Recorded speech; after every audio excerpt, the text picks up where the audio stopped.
Microbiologia de Brock, 12ª edição, capítulo 10, visão geral dos vírus e virologia. Os vírus que infectam as células bacterianas são amplamente distribuídos na natureza. A infecção de uma cultura confluente de bactérias crescendo em meio sólido resulta em zonas de clareamento, denominadas placas, onde as células foram lisadas. Os vírus são elementos genéticos incapazes de replicarem-se independente de uma célula viva, denominada de célula hospedeira. Os vírus são, portanto, parasitas intracelulares obrigatórios que dependem da penetração em uma célula viva apropriada para realizarem seu ciclo de replicação. Contudo, os vírus possuem sua própria informação genética, sendo desse modo independente do genoma da célula hospedeira. No entanto, contrariamente aos elementos genéticos como plasmídeos, os vírus têm forma extracelular. A partícula viral que os permite sobreviver fora dos hospedeiros por longos períodos e facilita sua transmissão de uma célula hospedeira a outra. Para multiplicarem-se, os vírus devem penetrar em uma célula onde podem replicar-se em um processo denominado infecção. Os vírus, assim como plasmídeos e alguns outros elementos genéticos, utilizam a maquinária metabólica da célula. Assim como esses outros elementos genéticos, os vírus podem conferir importantes propriedades novas às suas células hospedeiras. Essas propriedades serão transmitidas no momento da divisão da célula hospedeira, se cada nova célula também herdar o genoma viral. Essas alterações não são sempre danosas, podendo até mesmo ser benéficas. Os vírus podem replicar-se de modo a destruir as células hospedeiras. Esse processo é, portanto, responsável pelo fato de alguns vírus serem agentes de doença. Abordamos algumas doenças humanas causadas por vírus no capítulo 34 e 35. O estudo dos vírus é denominado virologia, e abordaremos os fundamentos desta área no presente capítulo, que foi dividido em 4 partes. A primeira parte introduz os conceitos básicos da estrutura viral, infecção da célula hospedeira e a maneira pela qual os vírus podem ser detectados e quantificados. A segunda parte aborda a biologia molecular básica envolvida na replicação viral, e a terceira parte oferece uma visão geral sobre alguns vírus essenciais que infectam bactérias e animais. Informações adicionais sobre a diversidade viral podem ser encontradas no capítulo 19. A quarta parte trata das entidades subvirais. Os vírus são os micro-organismos mais numerosos em nosso planeta, infectando todos os tipos de organismos celulares. Portanto, são interessantes por si somente.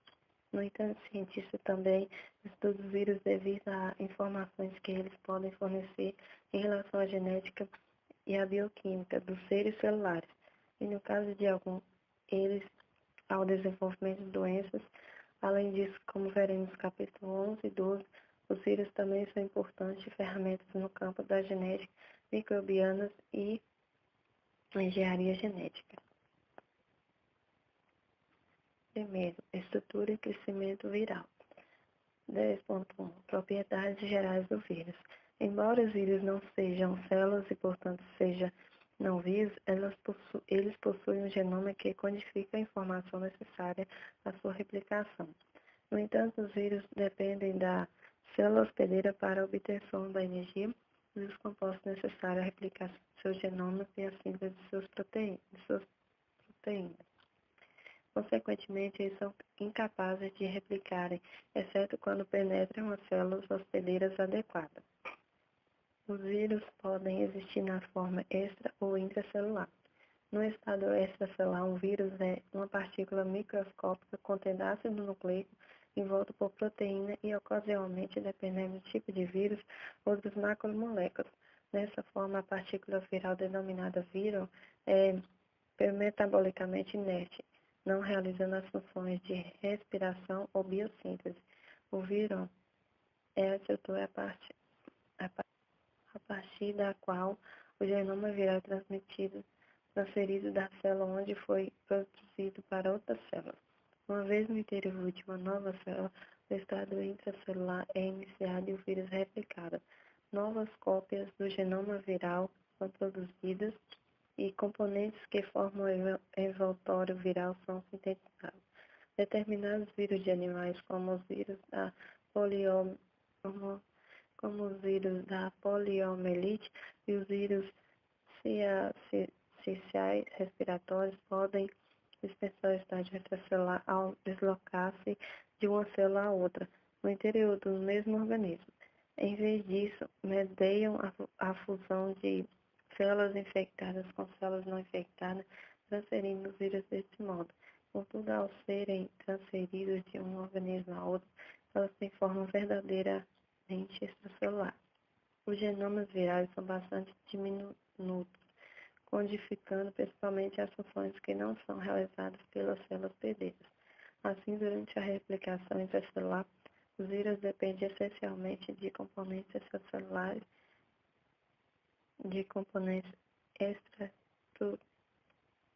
Os vírus dependem essencialmente de componentes estruturais e metabólicos da célula hospedeira. Os vírus redirecionam as funções metabólicas da célula hospedeira no sentido de favorecer a replicação viral e a montagem de novos vírus. Por fim, novas partículas são liberadas e processos se repetem. Genomas virais. Todas as células apresentam genomas de DNA de fita dupla. Por outro lado, os vírus podem apresentar genoma de DNA ou RNA. Um grupo de vírus utiliza DNA e RNA como seu material genético, porém em diferentes estágios de seu ciclo de replicação. Os genomas virais podem ser classificados dependendo de o ácido nucleico presente no vírus corresponde ao DNA ou RNA, sendo subdividido de acordo com o tipo de ácido nucleico, se de fita simples ou dupla, linear ou circular. Alguns genomas virais são circulares, porém a maioria é linear. Embora aqueles vírus cujo genoma consiste de DNA sigam o dogma central da biologia molecular, DNA transferido para RNA igual proteína. Os vírus de RNA são exceções a essa regra. Entretanto, a informação genética ainda flui do ácido nucleico para a proteína. Além desse fato, todos os vírus utilizam a maquinária de tradução da célula e, dessa forma, independentemente da estrutura genômica do vírus, moléculas de RNA mensageiro devem ser produzidas a fim de serem traduzidas pelo ribossomo da célula hospedeira. Hospedeiros virais e taxonomia. Os vírus podem ser classificados de acordo com os hospedeiros que infectam, bem como, por exemplo, genomas. Assim, há vírus bacterianos, vírus de animais, vírus de plantas e vírus que infectam outros tipos de células eucariotas. Os vírus bacterianos, algumas vezes denominados bacteriófagos, foram intensamente estudados como sistemas modelo da biologia molecular e genética da replicação viral. Espécies tanto de bactérias como o de Archaea são infectadas por bacteriófagos específicos. De fato, muitos dos conceitos básicos de virologia foram inicialmente desenvolvidos a partir dos estudos com o vírus bacteriano, sendo posteriormente aplicados. O tamanho pequeno do genoma da maioria dos vírus restringe o número de proteínas virais diferentes. Poucos vírus apresentam um único tipo de proteína em seu capsídeo. Contudo, a maioria dos vírus possui várias proteínas quimicamente distintas, que se associam de forma específica, originando conjuntos maiores denominados de capossômeros. O capossômero corresponde à menor unidade morfológica que pode ser visualizada ao microscópio eletrônico. Um único vírus pode apresentar grande número de capossômeros. A informação para o dobramento e a associação adequadas das proteínas no capossômero está contida na estrutura das próprias proteínas. Por esse motivo, o processo geral de montagem do vírus é denominado automontagem. O complexo total formado pelo ácido nucleico e pelas proteínas empacotadas no vírus é denominado de nucleocapsídeo viral. Frequentemente, uma ou mais enzimas virais específicas podem ser encontradas no interior do vírus. Tais enzimas desempenham papel durante os processos de infecção e replicação. Como discutiremos posteriormente, existe capítulo. Alguns vírus são nus, enquanto outros possuem camadas ao redor do núcleo capacídeo, denominado envelope. Simetria viral. Os nucleocapsídeos virais são construídos de forma bastante simétrica. A simetria refere-se à maneira pela qual o capsômero está organizado no capsídeo viral. Quando uma estrutura simétrica é gerada em torno de um eixo, a mesma forma é vista após o giro por um determinado número de graus. Dois tipos de simetria são reconhecidos no vírus, correspondendo às duas principais formas, cilíndrica e esférica. Os vírus cilíndricos têm simetria helicoidal. Os vírus cilíndricos têm simetria helicoidal. E os vírus esféricos exibem simetria icossaédrica. Em todos os casos, a estrutura característica dos vírus é determinada pela estrutura das subunidades proteicas que o compõem. Um típico vírus exibindo simetria helicoidal é o vírus do mosaico do tabaco.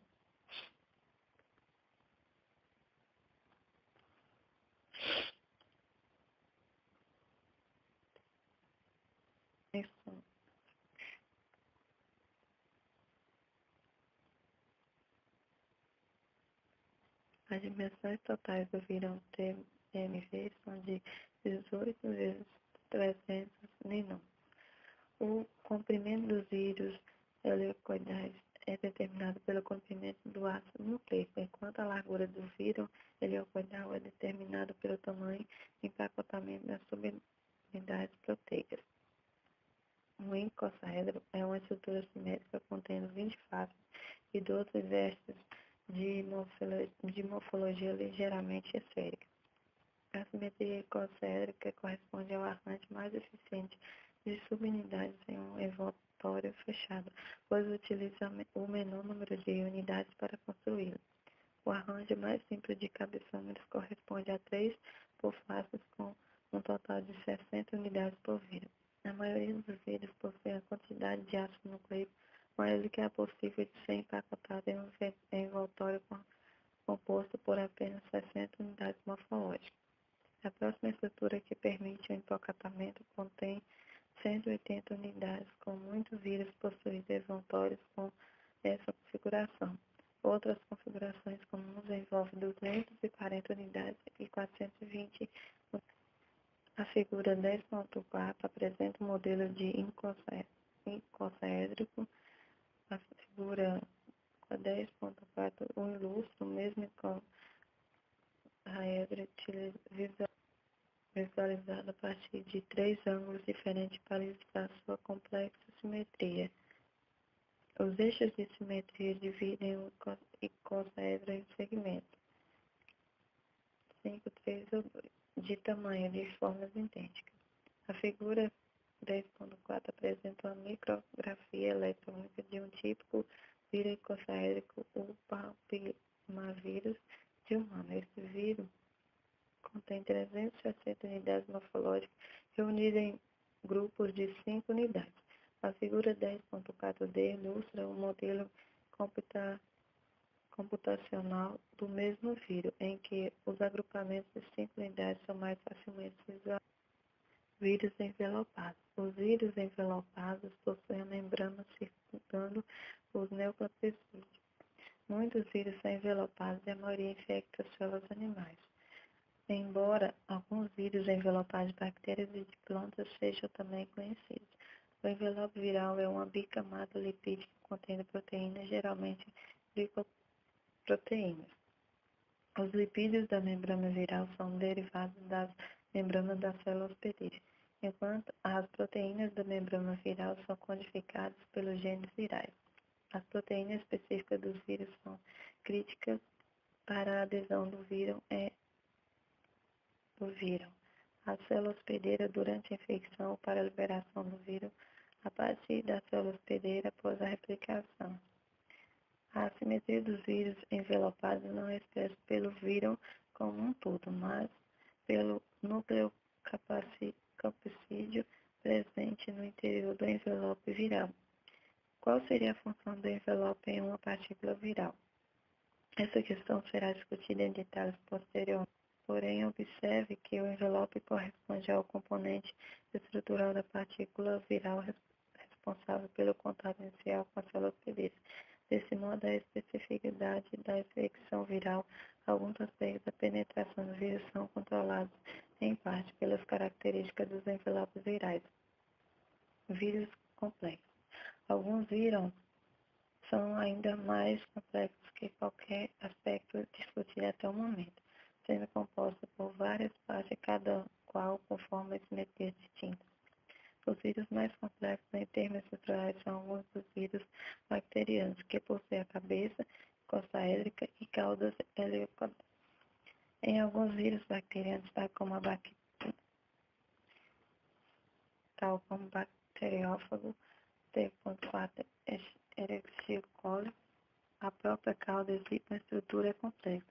A cauda completa de T4 possui aproximadamente 20 proteínas diferentes, com a cabeça apresentando um número ainda maior. Em vírus tão complexos, a montagem é também complexa. Por exemplo, no fagofago T4, a estrutura completa da cauda é formada como um subcomponente, sendo posteriormente adicionada à cabeça contendo DNA. Finalmente, as fibras da cauda composta por outras proteínas são adicionadas, originando vírus infeccioso maduro. Enzimas em via. As partículas virais não realizam processos metabólicos. Desse modo, o vírus é metabolicamente inerte quando fora de uma célula hospedeira. No entanto, alguns vírus contêm enzimas que desempenham importantes papéis no processo infeccioso. Algumas dessas enzimas são necessárias em eventos muito precoces no processo infeccioso. Por exemplo, alguns bacteriófagos contêm a enzima lisozima, que produz um pequeno orifício na parede celular bacteriana. Esse processo permite a entrada no ácido nucleico viral. A lisozima é produzida novamente em grande quantidade nos estágios tardios da infecção, promovendo a lise da célula hospedeira e a liberação dos vírus. Muitos vírus contêm suas próprias polimerizadas de ácido nucleico para a replicação do genoma viral e a transcrição do RNA vírus específico. Por exemplo, os retrovírus são vírus de RNA que se replicam sob a forma de intermediários de DNA. Esses vírus possuem DNA polimerase RNA dependente, denominada de transcriptase reversa, que transfere o RNA viral em um intermediário de DNA. Outros vírus contêm genomas de RNA e requerem sua própria RNA polimerase. Essas enzimas dos vírus são necessárias uma vez que as células são incapazes de sintetizar DNA ou RNA a partir de um modo de RNA. Alguns vírus contêm enzimas que auxiliam a liberação dos hospedeiro. Por exemplo, determinados vírus de animais possuem proteínas superficiais denominadas de neuraminases, enzimas que clivam a ligação glicolítica das glicoproteínas e glicopeptídeos e dos glicolipídios presentes nos tecidos conectivos de células animais, promovendo a liberação dos vírus. Assim, embora a maioria das partículas virais seja desprovida de enzimas próprias, aquelas que contêm e utilizam no bom motivo, as células hospedeira seriam incapazes de produzir vírus na ausência dessas enzimas adicionais. 10.3 Hospedeiro viral. Pelo fato de os vírus replicarem-se apenas no interior das células vivas, seu cultivo requer o emprego de hospedeiros apropriados. Dentre os 3 tipos de hospedeiros virais procariotos, plantas e animais, os vírus que infectam os procariotos são mais facilmente cultivados em laboratórios. Para estudos dos vírus bacterianos são empregadas culturas puras em meio líquido ou semi-sólidos. A maioria dos vírus de animais e muitos vírus de plantas podem ser cultivados em culturas de tecidos ou celulares, e o uso de tais culturas facilitou de modo significativo as pesquisas com esses vírus. No caso de vírus de plantas, os estudos podem ser dificultados, uma vez que seu estudo algumas vezes requer o uso da planta inteira. Esse fato pode ser um problema devido ao fato de as plantas crescerem mais lentamente do que as bactérias, e frequentemente os vírus de plantas requerem a ruptura da espécie para isolar a fim de promover a infecção. Culturas de células animais. As culturas de células animais são derivadas de células originalmente retiradas de um órgão de animal experimentalmente. Exceto quando são utilizadas células sanguíneas, culturas celulares são geralmente obtidas pela remoção asséptica de partes do tecido, seguida de dissociação das células pelo tratamento com enzima degradada de cimento intercelular e a semeadura da suspensão resultante sobre uma superfície plana, como o fundo de uma garrafa de cultura ou de uma placa de Petri. A fina camada de células aderidas à placa de vidro ao plástico, denominada monocamada, é coberta com um meio de cultura adequado, incubada a uma temperatura apropriada. Os meios de cultura utilizados em culturas celulares são normalmente bastante complexos, contendo alguns aminoácidos e algumas vitaminas, sais, glicose e um sistema de taponamento contendo bicarbonato. Para a obtenção de melhor crescimento, normalmente faz-se necessária a adição de uma pequena quantidade de soro sanguíneo e a fim de impedir a contaminação bacteriana de vários antibióticos. Algumas culturas celulares, quando preparadas dessa forma, podem ser subcultivadas, crescendo indefinidamente como linhagens celulares permanentes. As linhagens celulares são convenientes na pesquisa dos vírus, uma vez que o material celular está continuamente disponível. Em muitos casos, a cultura não cresce de forma indefinida, embora possa permanecer viva por alguns dias. Tais culturas, denominadas culturas celulares primárias, podem ainda ser úteis no cultivo de um vírus, embora novas culturas devam ser preparadas periodicamente a partir de fontes frescas, um processo de alto custo e determinado de tempo. Em alguns casos, não é possível a obtenção de linhagens celulares primárias ou permanentes. No entanto, os órgãos inteiros ou partes de órgãos podem permitir com sucesso a replicação virais. Tais culturas de órgãos podem ainda ser úteis em pesquisa de vírus, porque permite o crescimento dos vírus sob condições laboratoriais relativamente controladas. 3.4 Quantificação dos vírus. Em virologia, muitas vezes é necessário quantificar o número de partículas virais presentes em uma suspensão. Embora seja possível quantificar-se vírus pelo uso de microscópio eletrônico, o número de vírus em uma suspensão pode ser calculado mais facilmente medindo-se seus efeitos sobre as células hospedeira. Utilizando-se de tal método, verificamos que a unidade infecciosa viral corresponde à menor unidade capaz de provocar um efeito detectável quando inoculada em hospedeira suscetível. Ela pode corresponder a somente um vírus, embora com maior frequência seja necessário um inóculo maior. A partir da determinação do número de unidades infecciosas por volume de fluido, uma medida da quantidade de vírus determinada de tipo pode ser obtida. Ensaio de formação de placas de Lesch. Quando um vírus inicia uma infecção em uma camada de células hospedeira crescendo em superfície plana, uma zona de Lesch pode ser observada na forma de uma área clara da de células hospedeiras em crescimento. Essa zona clara recebe a denominação de placa de Lesch. Infecção e convencional-se que cada placa de Lesch origina-se a partir da replicação de um único vírus. As placas de Lesch correspondem essencialmente às janelas que surgem no tapete em células exibindo crescimento confluente.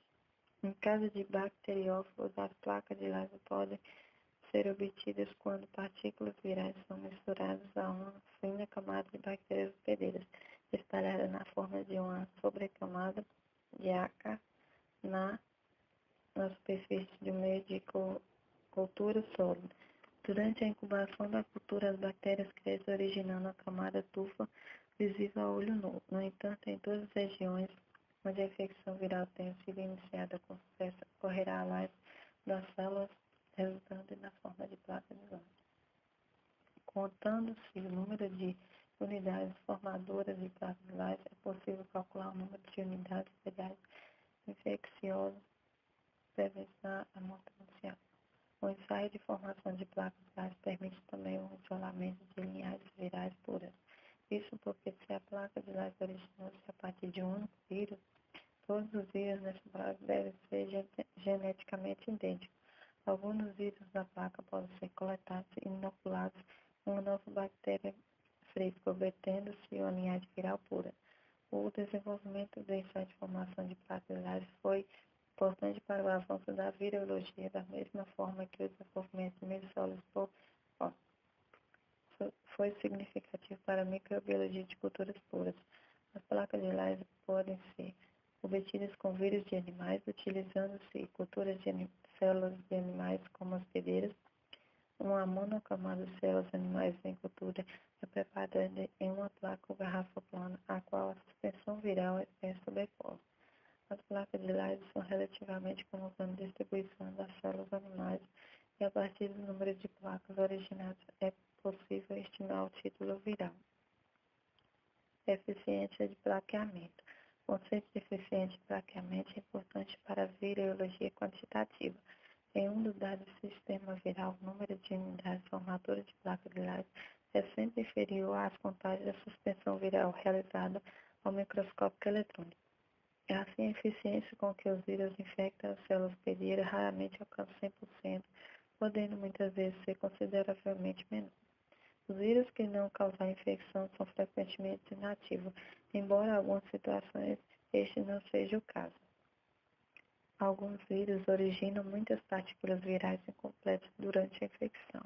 Em outros casos, especialmente com vírus de RNA, a taxa de mutação viral elevada com muitos vírus contém genoma defectivo. No entanto, algumas vezes, a baixa eficiência de plaqueamento significa que nas condições empregadas, alguns vírus não foram capazes de infectar as células com sucesso.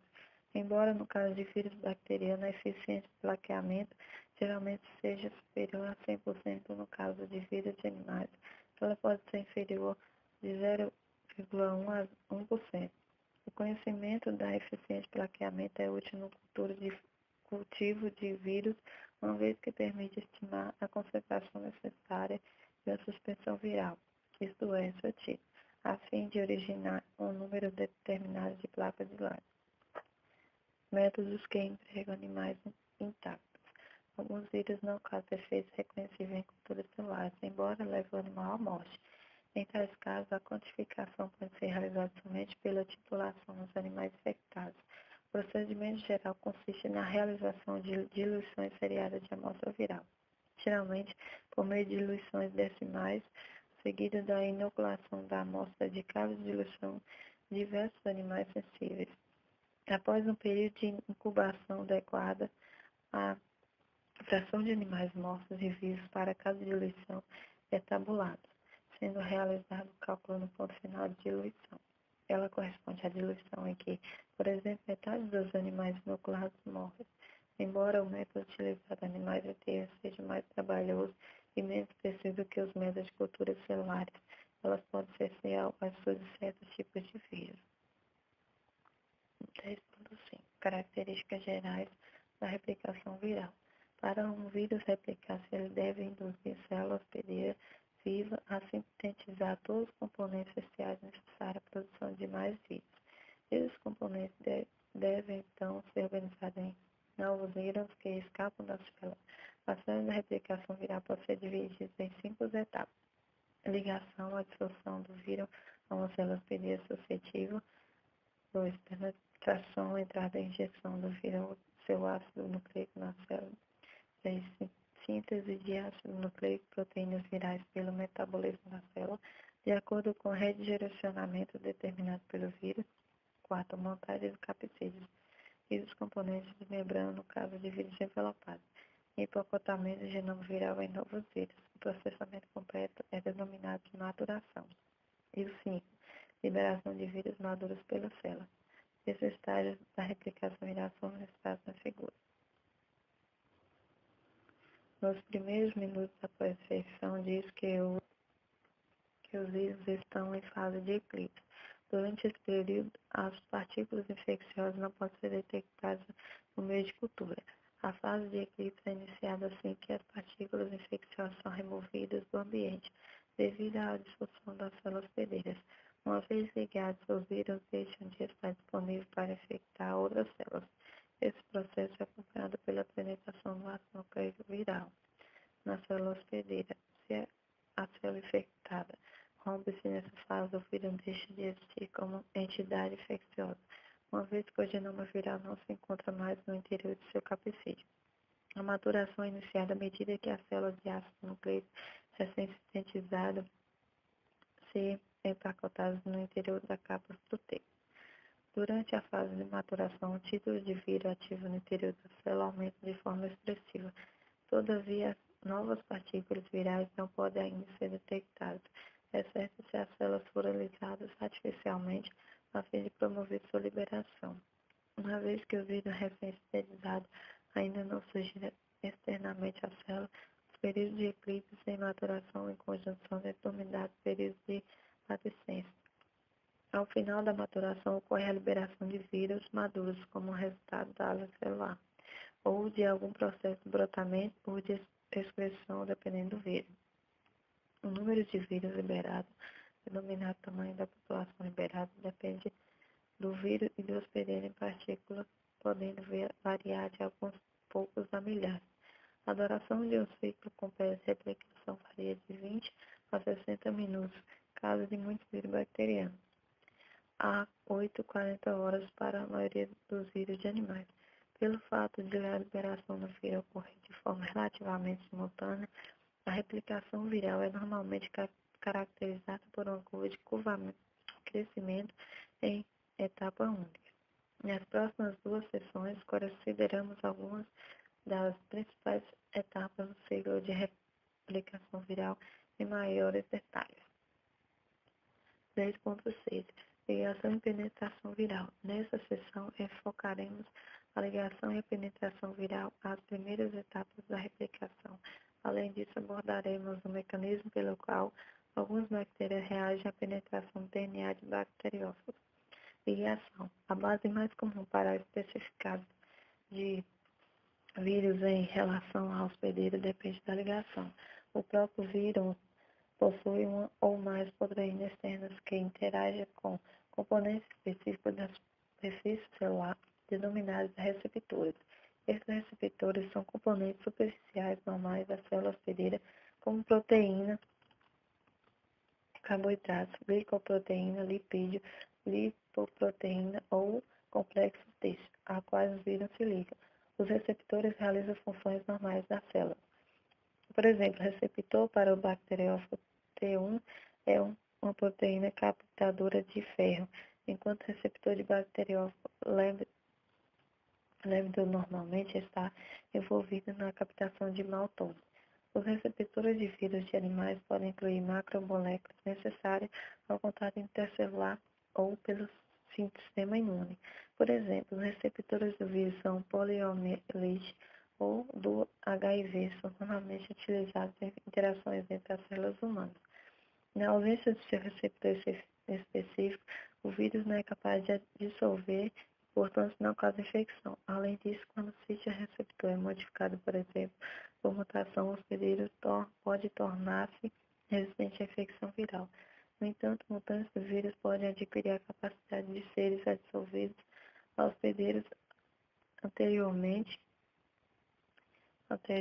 resistentes. Além disso, alguns vírus de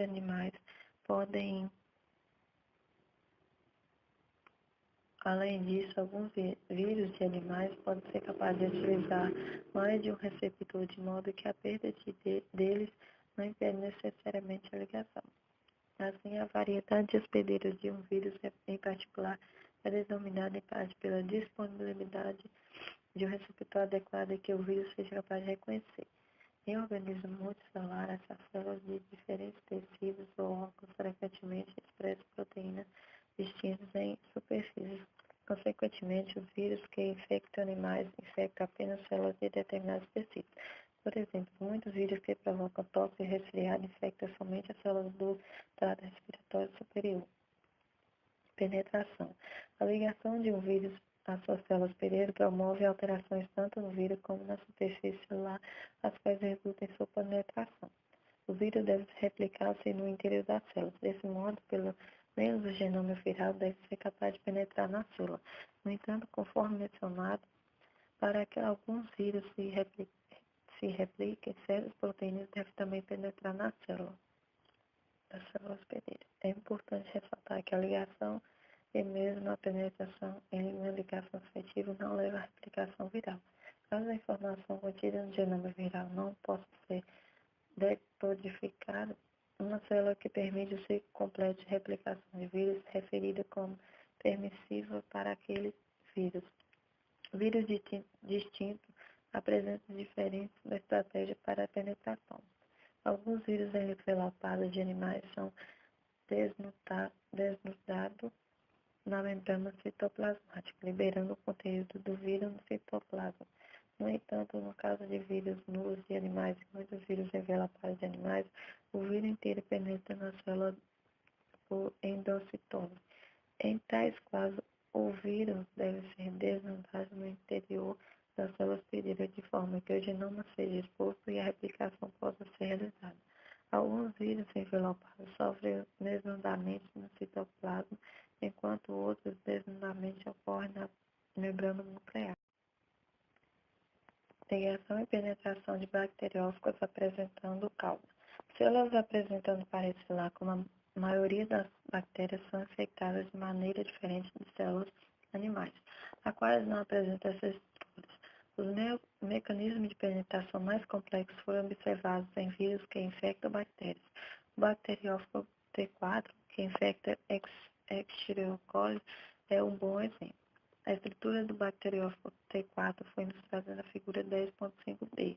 O vírus apresenta uma cabeça no interior da qual o DNA linear de fita dupla encontra-se enovelado e uma cauda longa e relativamente complexa, em cujas extremidades há uma série de fibras e espículas da cauda.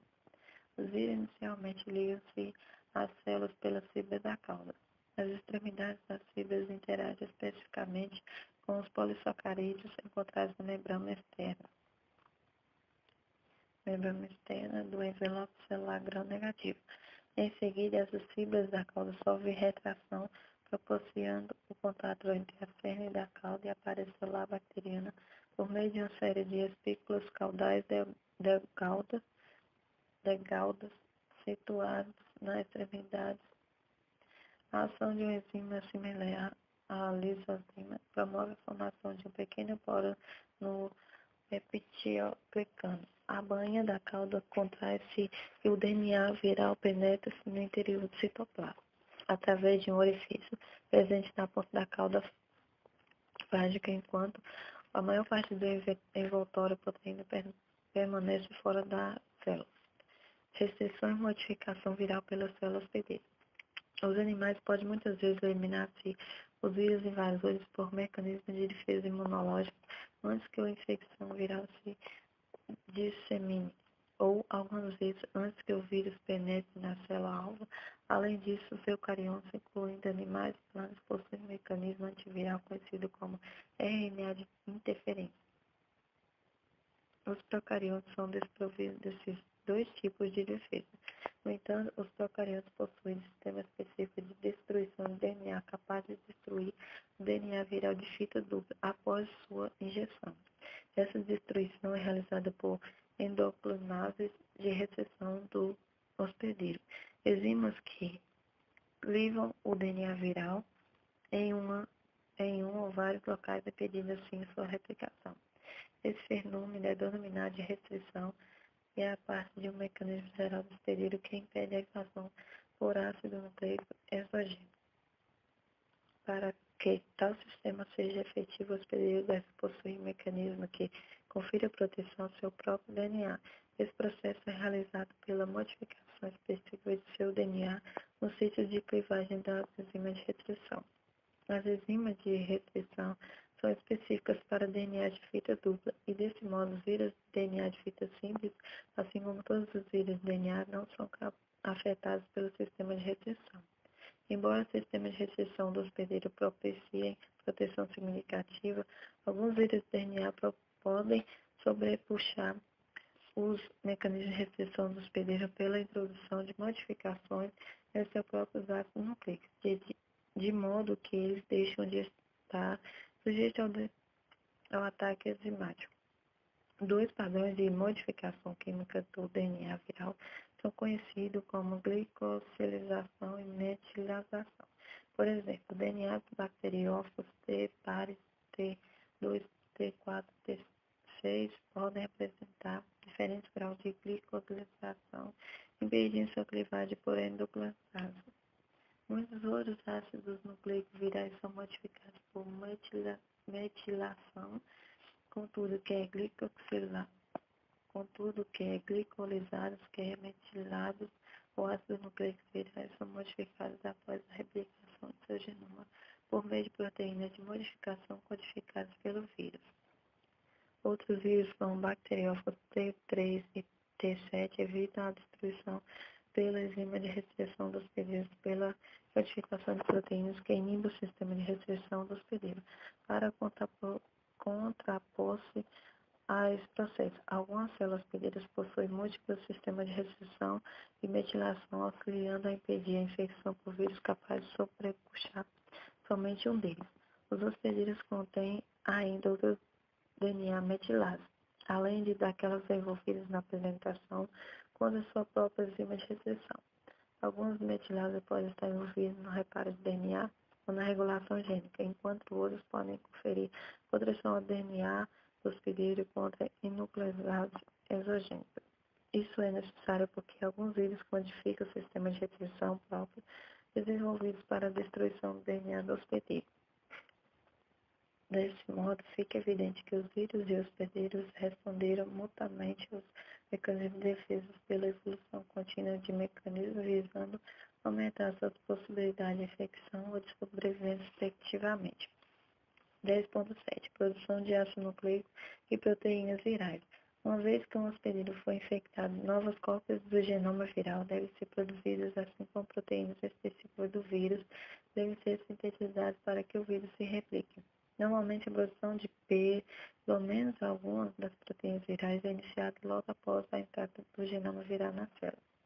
A síntese dessas proteínas requer um mensageiro viral, RNA mensageiro viral, em certos tipos de vírus de RNA. O próprio genoma corresponde ao RNA mensageiro, entretanto, para a maioria dos vírus, o RNA mensageiro deve ser primeiramente transcrito a partir do genoma de DNA ou RNA, e então o genoma deve ser replicado. Aqui abordaremos esse importante evento. Esquema de classificação de Bactria é o esquema de classificação de Baltimore e vírus de DNA. O virologista David Mortimer, que foi agraciado justamente com Rod Temme e Renato Dubon com o Prêmio Nobel de Fisiologia e Medicina em 1975 pela descoberta dos retrovírus e da transcriptase reversa, desenvolveu um esquema de classificação de vírus baseado na relação entre o genoma viral e seu RNA mensageiro. Na classificação de Baltimore, são reconhecidas 7 classes de vírus. Os vírus de DNA de fita dupla são agrupados na classe 1 do mecanismo de síntese de mensageiro do RNA e replicação do genoma dos vírus de classe 1 é o mesmo que aquele utilizado para o genoma da célula hospedeira, embora diferente, o vírus emprega estratégias distintas para garantir que a expressão do RNA mensageiro viral seja favorecida em relação ao mensageiro hospedeiro. Vírus da classe 2 corresponde a vírus de DNA de fita simples. Nesses vírus, antes do RNA mensageiro ser produzido, uma fita complementar de DNA deve ser sintetizada uma vez que o RNA polimerase utiliza o DNA de fita dupla como módulo. Esses vírus formam um intermediário de DNA de fita dupla durante a replicação, sendo esse intermediário utilizado na transcrição. A síntese do intermediário de fita dupla do DNA e sua subsequente transição pode ser realizada por enzimas celulares. Embora proteínas virais possam também ser necessárias, o intermediário de fita dupla também é utilizado para gerar o genoma viral. Uma fita torna seu genoma enquanto a outra é descartada. Até recentemente, todos os vírus de fita dupla simples continham DNA, com a mesma sequência que o RNA mensageiro. No entanto, em 1997 foi descoberto um novo vírus contendo DNA de fita dupla simples de polaridade negativa. O vírus TORC-TENO é amplamente disseminado em humanos e outros animais, porém não provoca sintomas óbvios de doença. O mecanismo de replicação de TDC ainda não foi totalmente investigado. Vírus de RNA de fita positivo e negativo. A produção de RNA e a replicação de genoma são processos diferentes nos vírus de RNA. Contudo, antes de discutirmos esses vírus, são necessários alguns conhecimentos sobre a nomenclatura realizada à orientação da fita de ácido nucleico. Lembre-se que o RNA mensageiro é complementar à fita de DNA empregada como molde em relação à sequência de bases. Por convenção na virologia, o RNA mensageiro é referido como sendo de configuração mais, sua fita complementar é referida como sendo de configuração menos. Essa convenção é utilizada para descrever a configuração do genoma viral de fita simples, quer seu genoma contenha RNA ou DNA. Por exemplo, um vírus que contém genoma de RNA de fita simples com a mesma orientação de seu RNA mensageiro é referido como vírus de RNA de fita positiva. Um vírus cujo genoma de RNA de fita simples seja complementar a seu RNA mensageiro é referido como vírus de RNA de fita negativa. De que modo esses vírus se replicam? As RNA polimerases celulares normalmente não catalisam a síntese de RNA a partir de um modo de RNA. Utilizando em vez disso o modo de DNA, portanto, o vírus de RNA positivo e negativo ou de fita dupla requer uma RNA polimerase RNA dependente específica. O caso mais simples são vírus de RNA de fita positiva, onde o genoma viral tem configuração mais e desse modo pode atuar diretamente como RNA mensageiro. Além de codificar outras proteínas necessárias, esse RNA mensageiro codifica o RNA polimerase, RNA dependente específica do vírus. Uma vez sintetizada, essa polimerase inicialmente sintetiza fitas menos complementares de fita RNA, a quais são então utilizados como molde na produção de novas fitas mais.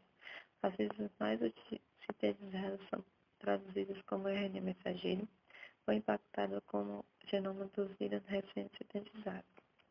Nos vírus de RNA de fita negativa, a situação é mais complexa. O RNA que penetra na célula tem polaridade errada para atuar como RNA mensageiro. Portanto, o RNA mensageiro deve ser primeiramente sintetizado. Uma vez que as células não possuem RNA polimerase capaz de realizar tal tipo de reação, esses vírus carregam algumas dessas enzimas em seus vírus, sendo elas injetadas na célula juntamente com o RNA genômico. A fita mais complementar de RNA sintetizada pela RNA polimerase é RNA dependente, sendo então utilizada como RNA mensageiro. Esse RNA mensageiro de fita positiva é também utilizado como modo para sintetizar genoma de fita negativa adicionais. Os vírus de RNA de fita dupla enfrentam um problema similar. Embora o vírus contenha fitas de fita mais, ela é mais parte do genoma de RNA de fita dupla. Ela não pode ser liberada para atuar como RNA mensageiro. Consequentemente, os vírus de fita dupla do RNA também contêm o RNA polimerase que transfere o genoma do RNA de fita dupla. originando RNA de mensageiro de fita positiva ao penetrarem na célula hospedeira. Retrovírus. Os retrovírus são vírus de animais responsáveis pelo desenvolvimento de certos tipos de câncer e da síndrome de imunodeficiência adquirida, AIDS. Os retrovírus apresentam RNA de fita simples em seu vírus,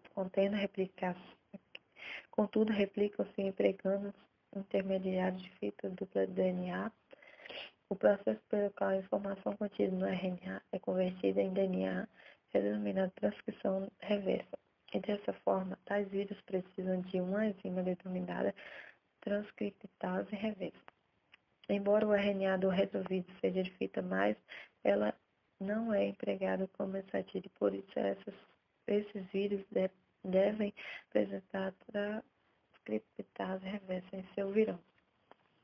Após a infecção, o vírus de fita dupla simples RNA é convertida à fita dupla do DNA por meio de um intermediário híbrido de RNA e DNA. O fita dupla do DNA é então utilizado como modo para a síntese de RNA mensageiro pelas enzimas celulares normais. Finalmente, os vírus da classe 7 correspondem àqueles que apresentam RNA de fita dupla em seu vírus, mas replicam-se empregando um intermediário de RNA. Esses vírus incomuns também utilizam a transcriptase reversa. A estratégia empregada por esses vírus na produção de RNA mensageiro é a mesma empregada pelos vírus da classe 1. Embora o processo da replicação de seu DNA seja muito comum, pois, como veremos posteriormente, o genoma é apenas parcialmente de fita dupla.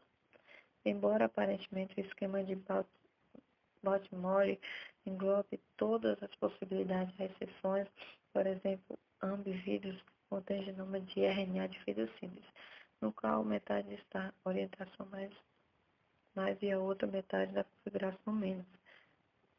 Uma fita complementar deve ser sintetizada a partir dessa última metade antes que os genes possam ser traduzidos.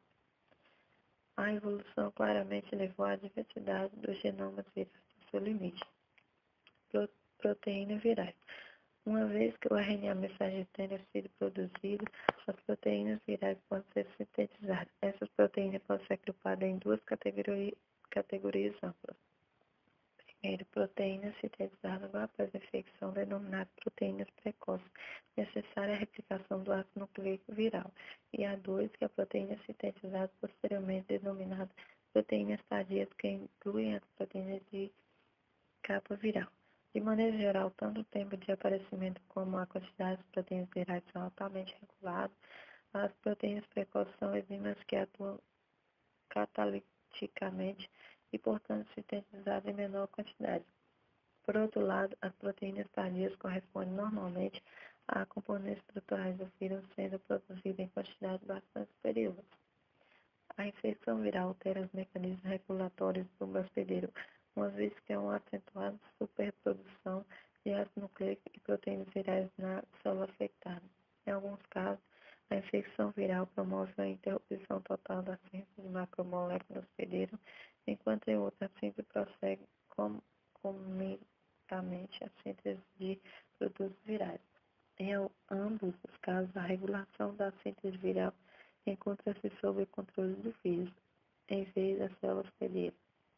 Vários elementos desse controle são similares aos mecanismos regulatórios discutidos no capítulo 9. Embora existam também mecanismos regulatórios exclusivamente virais, discutiremos esses mecanismos regulatórios quando abordarmos alguns dos vírus mais estudados. 10.1. Visão geral dos vírus bacterianos.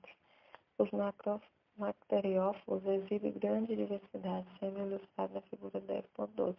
Exemplo das várias classes. A maioria dos vírus bacterianos estudados detalhadamente infectam bactérias como Escherichia coli e Salmonella enteric. No entanto, são conhecidos vírus que infectam uma variedade de procariotos, tanto bactérias como arachas. A maioria dos bacteriófagos, conhecidos como conhecidos contêm genomas de DNA de fita dupla. E acredita-se que esse tipo de bacteriófago seria o tipo mais comum encontrado na natureza. No entanto, existem vários outros tipos conhecidos, incluindo aqueles com genoma de RNA de fita simples, genoma de RNA de fita dupla e genoma de DNA de fita simples. Poucos vírus bacterianos têm envelopes lipídicos, sendo a maioria nulo. Todavia, muitos vírus bacterianos são estruturalmente complexos. Todos os exemplos bacteriófagos com genoma de DNA de fita dupla ilustrados na figura 10 e 12 possuem cabeça e cauda. As caudas bacteriófagas T2, T4 e NU são contráteis e atuam no processo de penetração do ácido nucleico no hospedeiro. De forma contrária, a cauda bacteriófago é flexível. Embora os vírus bacterianos com causas tenham sido os primeiros a serem estudados como sistemas modelos para o entendimento das características gerais da multiplicação viral, atualmente alguns são utilizados como ferramentas úteis na engenharia genética. O entendimento sobre os vírus bacterianos não tem valor apenas como base para a discussão sobre vírus de animais, mas é também essencial o entendimento dos temas abordados no capítulo que discutem a genética microbiana e a engenharia genética. Nas próximas duas sessões, examinaremos dois tipos diferentes de ciclos de vírus virais, virulento e temperado. Vírus virulento promove a lase ou morte de seus hospedeiros após a infecção, enquanto vírus temperados replicam seu genoma e tendem com o genoma dos hospedeiros sem provocar a morte de seu hospedeiro. Complemento microbiano. Os vírus inventaram o DNA. A teoria da evolução solar em três domínios divide as células vivas em três linhagens: bactéria, archaea e eucária. Com base na sequência de seu RNA ribossomal, além disso, as análises moleculares dos componentes celulares necessárias à tradução e transcrição sustentam tal propósito. No entanto, quando as análises moleculares dos componentes necessários à replicação, recombinação e reparo do DNA são consideradas esse esquema de três domínios, não se mostra totalmente adequado. Por exemplo, os topoisomeras, as topoisomerases do tipo 2 de archaea são mais estreitamente relacionadas àquelas de bactéria que àquelas de eucária. Além disso, as enzimas virais de processamento de DNA têm relações erráticas com aquelas de organismos celulares. Por exemplo, a DNA polimerase do bacteriófago T4 é mais estreitamente relacionada às DNA polimerases de eucariotos do que as de seus hospedeiros bacterianos.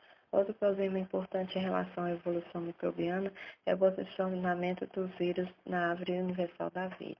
Eles emergiram relativamente tarde sob a forma de elementos genéticos aberrantes que fugiram ao padrão de genomas celulares ou já existiam na mesma época que as células mais primitivas. Um tema relacionado refere-se a quando o DNA surgiu no cenário evolutivo e sobrepuxou o RNA como material genético. Os cenários do mundo de RNA propõem que o RNA correspondia ao material genético original das células e que o DNA assumiu cedo esse papel, por tratar-se de uma molécula mais estável que o RNA. Desse modo, nesse esquema, o último ancestral universal comum, Luca de Lancia universal como ancestor dos três domínios da vida, consistia em uma célula contendo DNA. Contudo, de que forma o Luca adquiriu esse DNA? Recentemente, Patrick Forte, do Instituto Pasteur, sugeriu um novo cenário evolutivo para a forma como as células obtiveram DNA, e que também explica como a maquinária celular que lida com o DNA foi a primeira a surgir nas células. Forte argumenta que aprimoramentos minotários na estabilidade genética não seriam benéficos o suficiente para selecionar a conversão do genoma celular completo de RNA para DNA. Em vez disso, ele sugere que os vírus inventaram o DNA como mecanismo de modificação, a fim de proteger seus genomas contra enzimas de células perdidas, desenvolvidas com a finalidade de destruí-las. Atualmente são conhecidos vírus que contêm genomas de RNA, DNA exibido uracil em vez de timina, e DNA contendo hidroximicitocina, em substituição à citosina. Além disso, as células modernas de todos os três domínios da vida contêm sistemas voltados à destruição do DNA ou RNA exógeno. A hipótese de Forster inicia comum no mundo de RNA de células exibindo genomas de RNA e vírus com genomas de RNA. Os vírus contêm genomas de DNA foram então selecionados uma vez que eles protegiam contra a degradação pelas nucleases celulares. Esse processo teria ocorrido antes do LUCA, também contendo genoma de RNA, divergir nos três domínios. Em seguida, 3 vírus de DNA não virulentos infectaram os ancestrais dos 3 domínios. Esses 3 vírus de DNA replicaram-se no interior de suas células hospedeiras na forma de plasmídio de DNA, de maneira similar à replicação do prófago P1 no interior da Escherichia coli atualmente. Além disso, 2 dos vírus fundadores estavam mais relacionados entre si. Eles infectaram as ancestrais das atuais Asher e Eucárias, do que o terceiro vírus funcionador, que infectou a ancestral de bactérias. Gradativamente, as células converteram seus genes de RNA para DNA, devido à sua maior estabilidade. Acredita-se que o transpeptase reversa seja uma enzima de origem muito remota, sendo possível imaginar que ela teve papel na conversão dos genes de RNA em genes de DNA, como ocorre atualmente no retrovírus. Recapitulando a hipótese, Lucas divergiu nos 3 ancestrais celulares dos 3 domínios da vida, e esse processo estabeleceu a base para a maquinária da transição e tradução das células, isto é, aquelas funções que envolvem o RNA, mas não o DNA. No entanto, o uso do DNA como sistema de armazenamento da função genética, atualmente uma característica universal das células, foram fornecidos por uma família de vírus de DNA que infectou as células há várias eras. Pelo fato do DNA ser uma molécula mais estável que o RNA, as células com genomas de RNA que não forem infectadas por vírus de DNA jamais tornarão-se células baseadas em DNA e eventualmente foram extintas. O modelo de Foster explica a origem do DNA nas células e fornece um mecanismo para a gradual substituição de genomas de RNA por DNA. Além disso, o modelo explica principalmente a incongruência da maquinária de replicação, recombinação e reparo de DNA nas células dos diferentes domínios, quando comparada à maquinária de transcrição e tradução. Embora essa hipótese não explique que totalmente a origem do vírus, explica a diversidade de seus sistemas de replicação, as similaridades estruturais muito antigas entre determinadas famílias de vírus de DNA e RNA. 10.9 Bacteriófagos virulentos e T4. Os vírus virulentos provocam a morte de seus hospedeiro após infecção. Os primeiros vírus deste tipo a serem detalhadamente estudados foram os bacteriófagos com genoma de DNA linear de fita dupla que infectam Escherichia coli e várias outras espécies relacionadas de bactérias. Os virologistas iniciaram trabalhos realizando o isolamento e o estudo desses vírus como sistema de modelos da replicação viral, utilizando-as para estabelecer muitos dos princípios fundamentais da biologia molecular e da genética. Esses fagos receberam designações de T1, T2 e assim por diante até T7 com o T referindo-se à cauda que esses fagos apresentam. Neste capítulo, já mencionamos brevemente como um dos vírus, o fago T4, veio se hospedeiro como DNA penetra na célula. Aqui, discutiremos este vírus em maiores detalhes a fim de ilustrar o ciclo de replicação de vírus virulentos. O genoma de bacteriófagos T pares. Bacteriófagos T2, T4 e T6 são vírus intimamente relacionados, porém o fago T4 é o mais estudado. O vírus do fago T4 é estruturalmente complexo. Ele consiste em uma cabeça icosaédrica alongada, com dimensões total de 85 por 110 milímetros. Ligada à cabeça há uma cauda complexa que consiste em um tubo helicoidal 25 por 10 milímetros, a qual estão conectados uma bainha, um pescoço, conector com colarinho e uma placa basal complexa, a qual as fibras longas articuladas da cauda são ligadas. A partícula viral completa apresenta mais de 25 tipos de vírus de proteínas estruturais. O genoma de T4 consiste em uma molécula de DNA linear de fita dupla, com 168.903 pares de base. O genoma de T4 codifica mais de 250 proteínas diferentes. E embora nenhum vírus conhecido codifique seu próprio aparato de tradução, o fago T4 codifica vários seus próprios tRNA de tradução. Embora o genoma de T4 apresente uma sequência linear singular, as moléculas de DNA genômicas de diferentes vírus não são idênticas. Isso ocorre porque o DNA do fago T4 sofre permutação circular. Moléculas que são permutadas circularmente parecem ter sido linearizadas pela abertura de círculos idênticos em diferentes locais. Além da permutação circular, o DNA de cada vírus T4 apresenta sequências repetidas de aproximadamente 3, 6 kbp em cada extremidade, denominada repetições terminais. Ambos os fatores afetam o empacotamento dos genomas.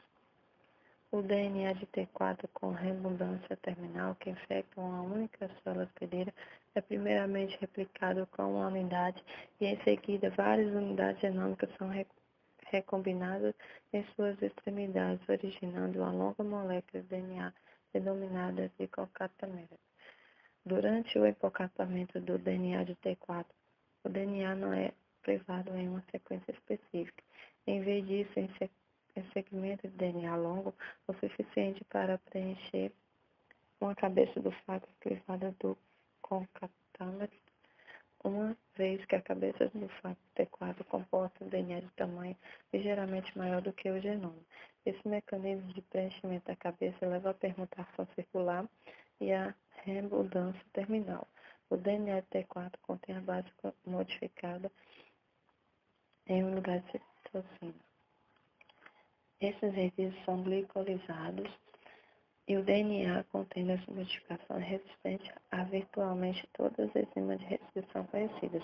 Consequentemente, o DNA de T4 encontra-se protegido das defesas dos hospedeiros. Eventos durante a infecção por T4. Os eventos ocorrem rapidamente em uma infecção por T4, precocemente na infecção. T4 dirige a síntese do seu próprio RNA e também inicia a replicação de seu DNA pecular. Cerca de 1 minuto após a ligação e penetração do hospedeiro pelo DNA de T4, a síntese de DNA e RNA do hospedeiro é interrompida. E a transição de genes fágicos específica é iniciada. A tradução do RNA mensageiro viral inicia-se logo em seguida e após cerca de 4 minutos de infecção, a replicação do DNA fágico é iniciada.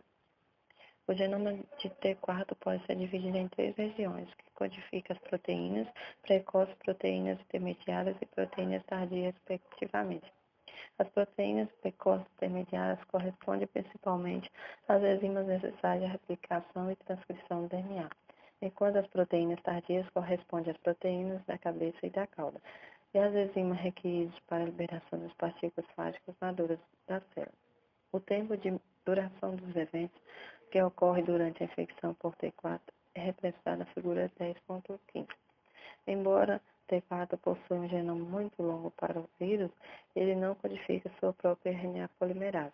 O controle da síntese de RNA mensageiro T4 requer a síntese de proteínas que modificam sequencialmente a especificidade da RNA polimerase do hospedeiro, de forma que ela reconheça os promotores fágicos. Os promotores precoces são reconhecidos diretamente pela RNA polimerase do hospedeiro. Se precisa do fator sigma do hospedeiro. A transcrição do hospedeiro é interrompida logo em seguida por um fator antissigma codificado pelo fago, o qual se liga ao outro 70 do hospedeiro. Interfere no reconhecimento dos promotores do hospedeiro. Proteína específica do fago, codifica pelos genes precoces, também promove modificações covalentes nas unidades alfa da RNA polimerase do hospedeiro, enquanto outras proteínas codificadas pelo fago também ligam-se ao RNA polimerase. Essas modificações alteram a especificidade da polimerase, que passa a reconhecer os promotores intermediários, orientando a RNA polimerase para tais sítios. A transcrição a partir de promotores tardios requer um novo fator codificador de T4. A modificação sequencial do RNA polimerase da célula hospedeira, conforme descrito aqui para o fago T4, é também empregada por muitos bacteriófagos para regular sua expressão gênica. O fago T4 codifica mais de 20 novas proteínas, as quais são sintetizadas precocemente após a infecção.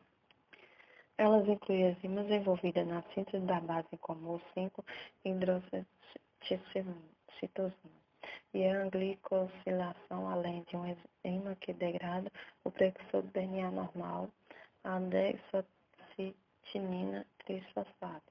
Além disso, o T4 codifica algumas enzimas cujas funções são similares àquelas das enzimas de replicação do DNA da célula hospedeira, porém sintetizadas em maiores quantidades, permitindo a síntese mais rápida de DNA específico de T4.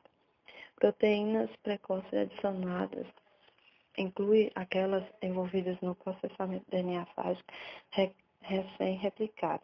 A maioria dos genes tardios codifica proteínas estruturais do vírus, incluindo as da cabeça e da cauda. A montagem das cabeças e das caudas ocorre de forma independente. O DNA é ativamente bombeado para o interior da cabeça até que a pressão interna atinja o nível necessário, que corresponde a 10 vezes a pressão de uma garrafa de champanhe. A cauda e as fibras da cauda são acrescentadas após o preenchimento da cabeça. A saída do vírus ocorre com a análise celular. O fago codifica o enzima e a lisosima de T4 que degrada o peptidoglicano da célula hospedeira. Após cada ciclo de replicação com duração média de 25 minutos, mais de 100 mil novos vírus são liberados a partir de cada célula hospedeira, a qual nesse momento encontra-se quase totalmente destruída. 10.10 Bacteriófagos temperados, lábios e P1. O bacteriófago T4 é virulento. No entanto, outros vírus, embora capazes de matar as células por meio de um ciclo lítico, podem também apresentar um ciclo de vida diferente, que resulta em um relacionamento genético estável com os hospedeiro. Tais vírus são denominados vírus temperados. Esses vírus podem assumir um estado denominado lysogenia, em que a maioria dos genes virais na espécie, sendo genoma viral predominante e prófago, replicado em sincronia com o crossoma do hospedeiro. A expressão do genoma viral é responsável pelos danos às células hospedeiras e não a mera presença do DNA viral. Consequentemente, as células hospedeiras podem albergar genomas virais sem prejuízo, desde que a expressão de genes que controlam as funções líticas dos vírus seja mantida sob controle. Em células que albergam vírus temperante denominado lysogênio, o genoma fágico é replicado juntamente com o genoma do hospedeiro, sendo transmitido de uma geração à seguinte durante a divisão celular. Em determinadas condições, os vírus lysogênicos podem reverter a via lítica, iniciando a produção de vírus de vírus. Os dois fagos temperados mais bem caracterizados são a lálisa e P1. Ambos contribuíram significativamente para o avanço da genética molecular e correspondem a importantes ferramentas da genética bacteriana e da clonagem molecular. A lisogenia também apresenta importância ecológica, uma vez que a maioria das bactérias isoladas da natureza são lisogenizadas por um ou mais bacteriófagos. Lisogenia podem conferir novas propriedades genéticas às células bacterianas e em capítulos posteriores veremos alguns exemplos de bactérias bactérias patogênicas cuja virulência depende do bacteriófago lissogênico que alberga. A lissogenia não se limita a bacteriófagos. Muitos vírus de animais estabelecem relações similares com seus hospedeiros. O ciclo de replicação de um fardo temperado. Os fardos temperados podem entrar em ciclo lítico após a infecção ou podem estabelecer a lissogenia. Uma visão geral do ciclo de vida de um bacteriófago temperado é apresentada na figura 10.16.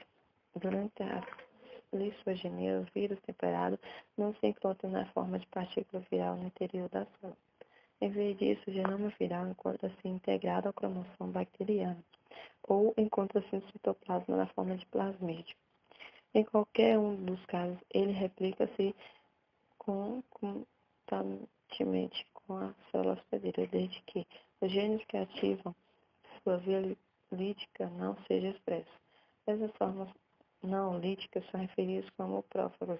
Normalmente, esse controle deve-se a uma proteína repressora codificada pelo fago.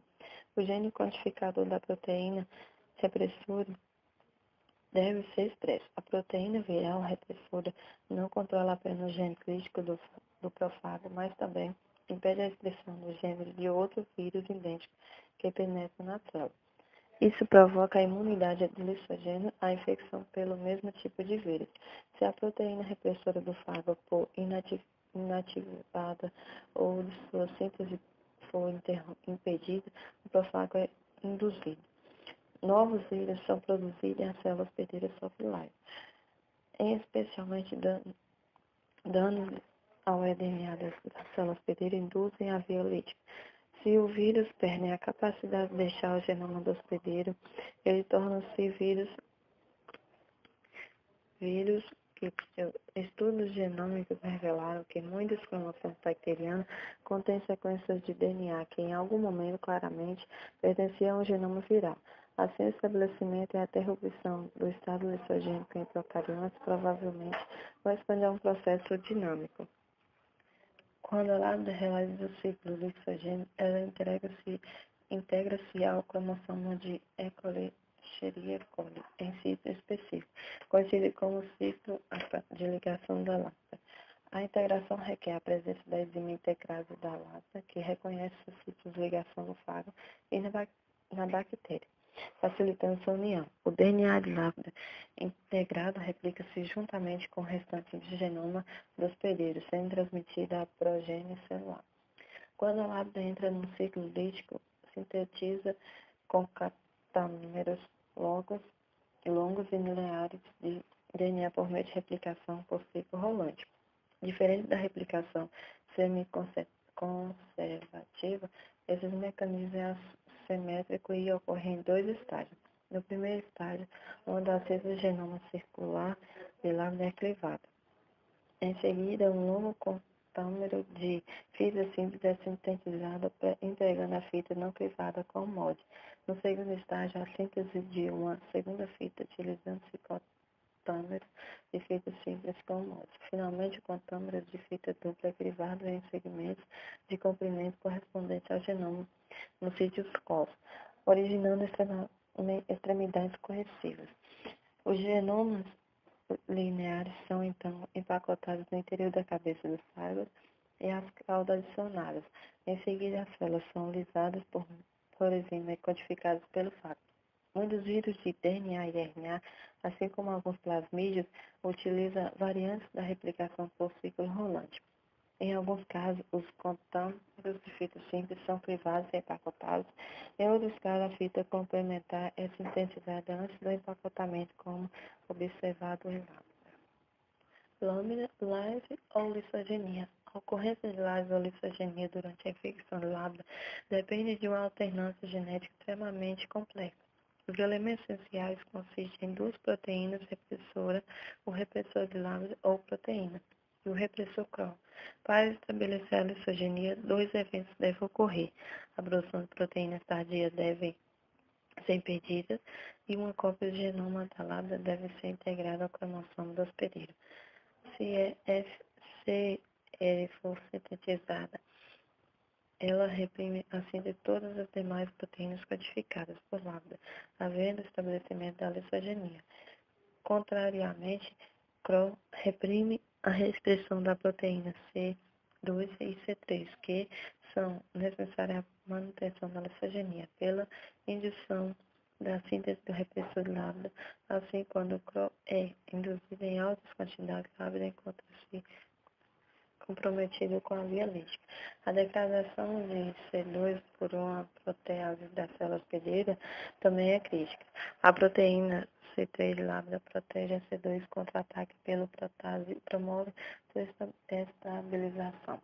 Um resumo das etapas que controlar a lysogenia é apresentado na figura 1020. O resultado final depende se a proteína CRO ou a proteína 1 são dominantes em uma determinada infecção.